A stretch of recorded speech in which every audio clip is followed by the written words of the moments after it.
살다 보면 누구에게나 절체절명의 위기 또는 길이 보이지 않는 순간을 맞이하게 됩니다. 어떤 이에게는 질병의 진단서로서 위기가 오기도 하고, 어떤 이는 예상하지 못했던 실직으로, 또 어떤 이에게는 누군가에게 배신을 당하거나 등돌림을 당할 때가 올 수 있습니다. 그런 순간에 우리는 이런 질문을 던집니다. 도대체 어디서 길을 찾아야 하는가? 오늘 우리가 함께 나눌 이야기는 바로 그런 위기의 순간을 어떻게 바라보고 어떻게 대처해야 할지에 대한 이야기를 하려고 합니다. 그 내용은 시편 34편의 말씀입니다.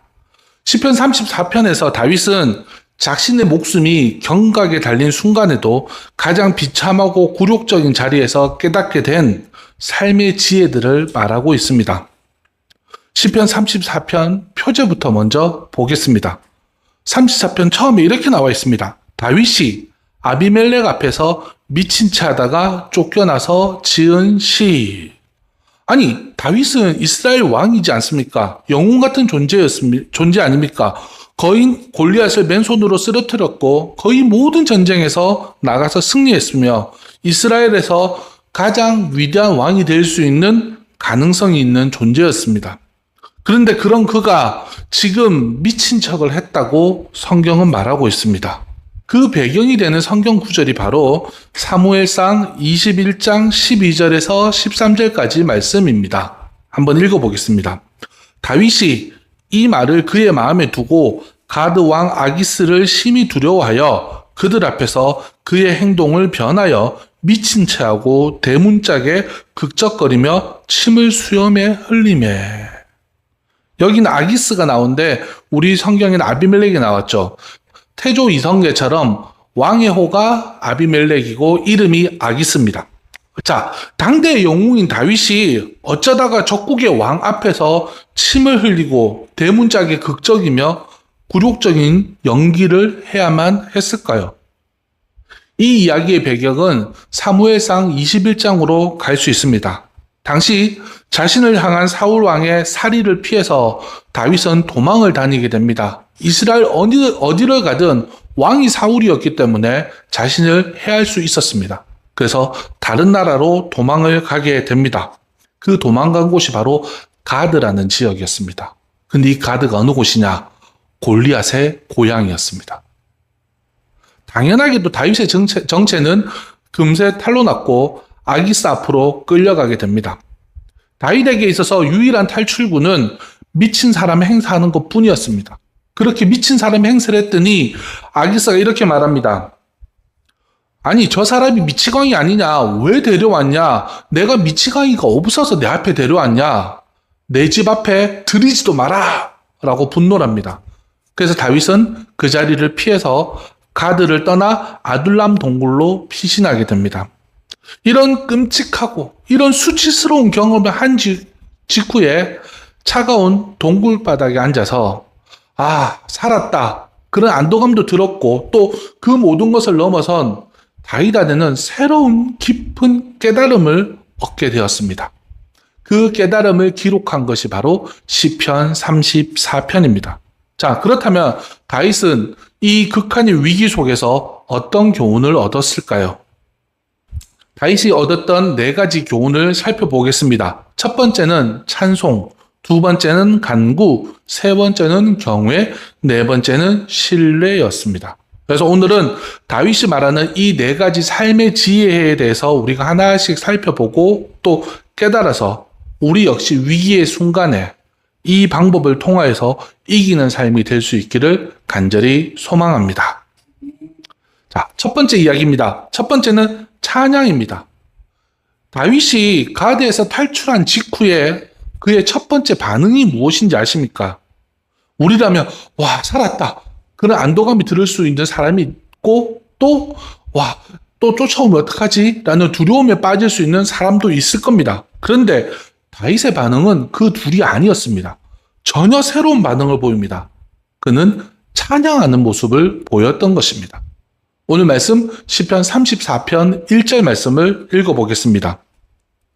내가 여호와를 항상 송축하며 내 입술로 항상 주를 찬양하리이다. 아멘.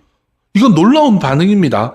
방금 전까지 침을 흘리면서 미친 사람 연기를 했던 사람이 이제는 하나님 앞에 감사의 찬양을, 그것도 항상 그렇게 하겠다라고 고백을 하고 있습니다.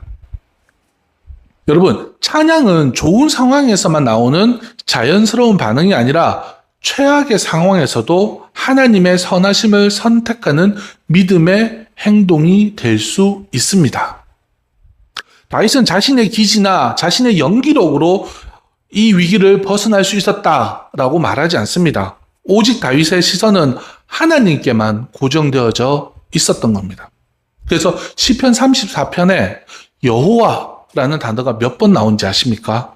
무려 16번이나 나옵니다. 내가 지금 이 모든 위기를 이기고 지금까지 오게 된 것들은 다 여호와 때문이다 라고 하나님을 찬양하는 것입니다. 이건 우연이 아닙니다. 다윗의 마음과 다윗의 생각과 다윗의 정신이 오직 하나님께만 집중되어져 있었기 때문입니다. 물론 찬양이 우리의 상황을 완전히 뒤바꿔 놓지 않을 수도 있습니다. 하지만 확실한 것은 찬양은 우리의 관점을 바꿔놓을 수 있다는 겁니다. 찬양할 때 우리는 문제보다 더 큰 하나님을 바라보게 되고 두려움보다 더 큰 사랑을 경험하게 되고 절망보다 더 큰 소망을 가지게 되는 것입니다. 현대인들이 이 진짜 찬양을 어려워하는 이유는 그것이 감정적인 조작이라고 착각하고 있기 때문입니다. 무슨 말이냐? 지금 내 상황이 이렇게 힘든데 어떻게 찬양을 할 수 있느냐? 나 어렵고 힘든데 찬양하라니 말이 되는 일이냐? 라고 합니다. 근데 여러분, 진짜 찬양은 노래가 아니라 신앙적인 선택이고 상황에 대한 반응이 아니라 하나님께 대한 나의 고백이라는 것입니다. 다윗이 우리에게 보여주는 것은 찬양은 단순히 예배 예식 중에 하나인 노래하는 행위가 아니라는 것입니다. 더 깊은 의미로 우리의 영혼을 지키는 방어막이고 하나님과 더 깊은 관계로 나아가는 회복의 시작점이 되는 것이 바로 찬양이라는 것입니다. 그래서 찬양은 우리를 과거의 아픔에서 해방시키고 현재의 두려움에서 자유롭게도 할 수 있고 미래에 대해서 소망을 가지고 나아갈 수 있도록 이끌어주는 것, 그것이 바로 찬양이라는 것이죠. 여러분, 찬양하는 삶으로 고난을 이겨내시기 바랍니다. 자, 두 번째입니다. 두 번째는 하나님을 적극적으로 구하는 것, 간구하는 것입니다. 시편 34편 4절 말씀. 내가 여호와께 간구하매 내게 응답하시고 내 모든 두려움에서 나를 건지셨도다. 아멘. 여기서 구한다는 것은 막연하게 허공에다 대고 와! 라고 소리치는 행위가 아닙니다. 많은 사람들이 기도를 독백으로 생각합니다. 내 마음을 정리하고 내 생각을 정리하고 내 감정을 달래는 수단으로 생각합니다. 그건 기도가 아닙니다. 그건 명상입니다. 지금 다윗이 말하는 기도, 다윗이 말하는 간구는 그거보다 더 훨씬 더 역동적이라 할 수 있습니다. 구체적인 결과를 기대하면서 능동적으로 하나님을 찾아가는 것. 그것이 바로 기도고 그것을 간절하게 구하는 것이 바로 간구라는 것입니다. 그래서 간구는 살아계신 하나님과의 실제적인 만남이고 구체적인 응답을 경험하는 관계의 행위라고 다윗은 설명하고 있습니다. 시편 34편 8절 말씀. 너희는 여호와의 선하심을 맛보아 알지어다. 그에게 피하는 자는 복이 있도다. 아멘. 여기서 맛보아 알지어다. 맛본다는 표현은 지적인 이해를 넘어선 체험적인 인식을 말하고 있습니다. 여러분, 제가 여기 여러분에게 아무리 음식을 설명해도 여러분이 못 알아들을 수 있습니다. 그런데 그 음식을 한번 먹어보면 아, 이런 음식이구나 깨닫게 되는 것이죠. 그것처럼 하나님의 선하심도 직접 경험해 보아야 한다는 것입니다. 간혹 우리가 하나님을 생각할 때 너무 멀리 계신 하나님으로 생각할 때가 있습니다. 이걸 지적으로 접근하면 철학적이고 추상적인 존재가 되고 또 개념적으로만 다가갈 수 있는 절대자로 여겨지게 될 수도 있습니다. 하지만 다윗이 말하는 하나님은 경험되어지고 실제적이고 우리와 함께하는 분이라는 것입니다. 그 하나님께 우리가 기도하면 응답하시고 우리가 혹 두려우면 하나님이 건져주시고 우리가 필요로 하는 것이 있다면 하나님이 채워주시는 살아계신 하나님을 맛보아 알지어다 경험해 보라는 것입니다. 그러기 위해서 무엇을 해야 되냐? 하나님께 간구해야 된다는 것입니다. 여러분, 맛보아 알지어다. 즉 하나님이 개념이 아니라 관계의 대상이 될 때, 신앙이 종교가 아니라 내 삶이 되어질 때, 실제적으로 하나님과의 만남이 이루어질 때 우리는 모든 위기에서 이겨낼 수 있는 힘이 생기게 되는 줄 믿습니다. 근데 여기서 중요한 것이 하나 있습니다. 우리가 하나님께 무엇을 간구할 것이냐는 것입니다. 다윗이 구한 것은 궁극적인 하나님 자신이었습니다. 상황의 변화보다는 하나님과의 관계, 문제의 해결보다는 하나님의 임재, 외적인 축복보다는 하나님의 선하신 그 자체를 갈망하고 있었다는 겁니다. 이것이 진짜 하나님을 맛보는 것이고 이것이 진짜 하나님을 경험하는 것이고 이때 우리는 하나님의 참된 복을 경험하게 되는 것입니다. 그리고 그 복은 세상이 줄 수도 없고 세상이 빼앗을 수도 없는 영원하고 견고한 복이 되는 줄 믿습니다. 세 번째, 다윗이 주시는 우리에게 지혜는 여호와를 경외하라는 것입니다. 아마 경외 또는 혹은 두려움이라는 단어를 우리가 들었을 때는 사람들이 불편하거나 반감을 가질 수도 있습니다. 아니, 하나님을 어떻게 무서워 벌벌 떨면서 그렇게 생각하라는 뜻이냐라고 할 수 있습니다. 하지만 그렇지 않습니다. 성경이 말하는 경외는 우리가 흔히 생각하는 공포와는 전혀 다른 개념이라고 할 수 있습니다. 시편 34편 9절 말씀, 너희 성도들아 여호와를 경외하라. 그를 경외하는 자에게는 부족함이 없도다. 아멘. 여기서 말하는 경외는 하나님을 향한 너무나 깊고 압도적인 존중감과 사랑 때문에 세상의 다른 모든 두려움이 사소해져 버리는 상대적인 그런 상태를 의미하는 것입니다. 하나님 한 분을 제대로 두려워할 때 우리는 더 이상 사람들, 상황들, 미래들을 두려워할 필요가 없다는 것입니다. 이것이야말로 모든 두려움을 쫓아내는 단 하나의 두려움을 가지는 경외, 놀라운 역설이라고 할 수 있습니다. 그렇다면 이 추상적으로 들릴 수 있는 하나님을 경외하는 삶을 우리는 어떻게 하면 구체적으로 살아갈 수 있을까요? 무서워서 벌벌벌 떠는 것, 하나님 앞에 어떤 모습을 가지는 것이 진짜 경외하는 모습일까요? 다윗은 4가지 구체적인 방법을 우리에게 이야기하고 있습니다. 첫 번째는 선한 것을 사모하라입니다. 12절에 보면 생명을 사모하고 연수를 사랑하여 복받기를 원하는 사람이 누구뇨라고 말합니다. 그런 사람이 복을 받는다는 거죠. 생명을 사모하고 연수를 사모한다는 것은 좋은 삶을 살고 싶어 하는 것이고 그 좋은 삶을 살고 싶어 한다는 것은 선한 것 자체를 간절히 바라는 마음을 우리는 길러야 합니다. 다윗이 말하는 선한 삶이란 주님이 주시는 풍성한 삶의 품격과 인격 그 자체를 바라고 구하는 것입니다. 두 번째는 진실을 말하라입니다. 13절에 보면 내 혀를 악에서 금하며 내 입술을 거짓말에서 금할지어다. 여러분, 혀를 제어할 수 있다면 우리 몸 전체를 제어할 수 있다는 성경의 말씀이 있습니다. 진실을 말하는 것은 경외하는 삶의 핵심이라고 말할 수 있습니다. 경쟁적이고 사회가 많이 혼탁해져 가고 있는 이 상황에서 우리가 진실을 말하기란 정말 쉽지 않죠. 하지만 이 진실을 말하는 것이 바로 경외하는 삶의 모습이라는 것이죠. 세 번째, 옳은 것을 추구하라입니다. 경외는 소극적으로 악을 버리는 그 차원에서 그치지 않습니다. 14절에 보면 선을 행하며 화평을 찾아 딸을 지어다 라고 말하고 있습니다. 우리는 적극적으로 선을 행하려고 노력하고 화평을 만들려고 최선을 다하는 사람이 되어야 합니다. 왜요? 그것이 바로 하나님을 경외하는 삶이기 때문입니다. 네 번째는 최선을 기대하라입니다. 우리는 최선을 기대해야 합니다. 왜냐하면 15절 말씀 보면 여호와의 눈은 의인을 향하시고 그의 귀는 그들의 부르짖음에 기울이신다라고 말씀하고 있습니다. 하나님의 눈과 귀는 의인을 향하고 있습니다.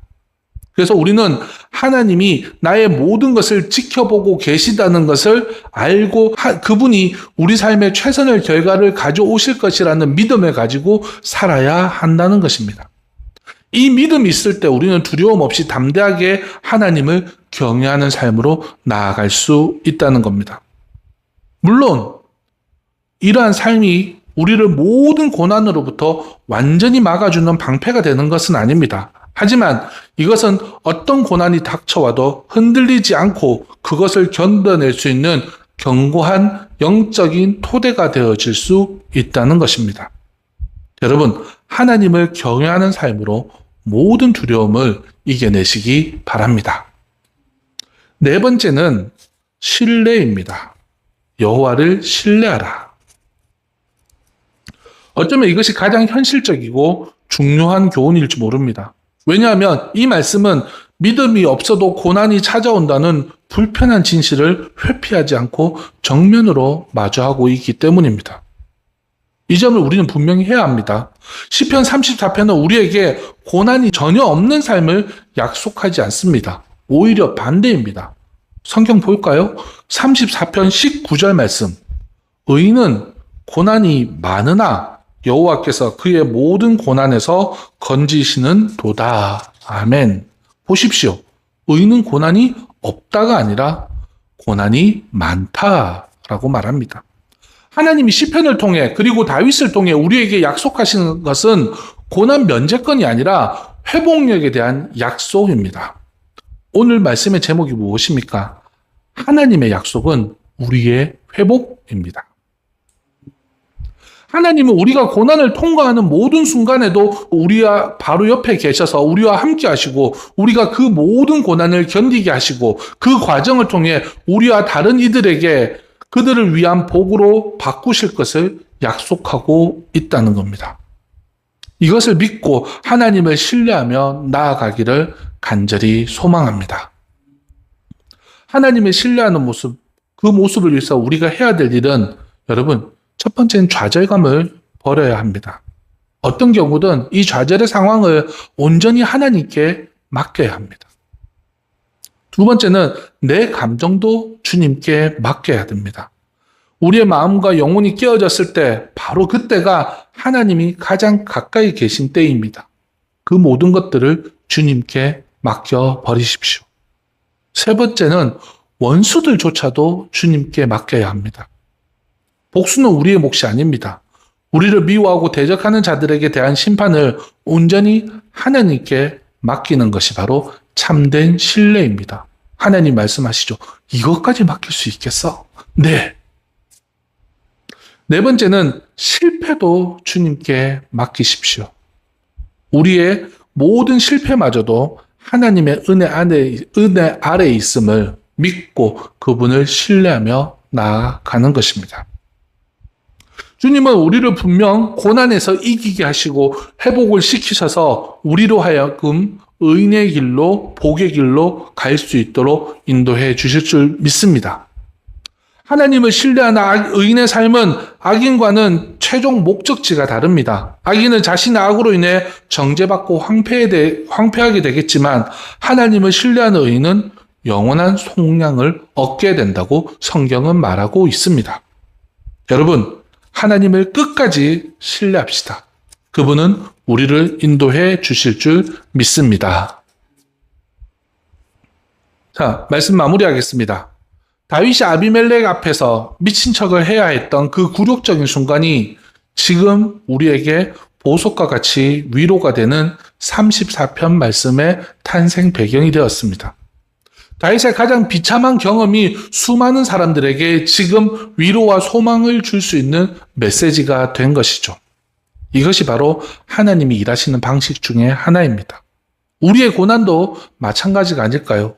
지금 당하고 있는 어려움, 견디기 힘든 시련, 이해할 수 없는 상황들이 결코 모두가 헛되지는 않을 겁니다. 하나님은 그 모든 것들을 통해 우리를 더 깊은 믿음으로, 더 성숙한 인격으로, 더 큰 사랑으로 이끌어가고 계신 줄 믿습니다. 그래서 여러분, 찬양하십시오. 상황이 좋아서가 아니라 상황을 주관하시는 하나님이 선하시기 때문에 그분을 찬양하십시오. 간구하십시오. 하나님의 선하심을 맛보고 경험하기 위해 적극적으로 하나님을 찾으십시오. 경외하십시오. 하나님 한 분만으로 절대로 두려워함으로 세상의 모든 거짓된 두려움을 물리치시기 바랍니다. 신뢰하십시오. 고난이 있어도 하나님이 반드시 회복시켜 주실 것을 믿고 모든 것들을 주께 맡기십시오. 이 네 가지가 우리 삶의 기초가 될 때 우리는 어떤 상황에서도 흔들리지 않는 견고함을 경험하게 될 줄 믿습니다. 시냇가에 심은 뿌리 깊은 나무처럼 굳게 서 있게 될 것입니다. 그리고 우리의 이런 모습이 주변의 다른 사람들에게도 분명하게 용기와 소망과 믿음을 가져다 줄 것입니다. 하나님의 약속은 분명합니다. 그것은 우리의 회복입니다.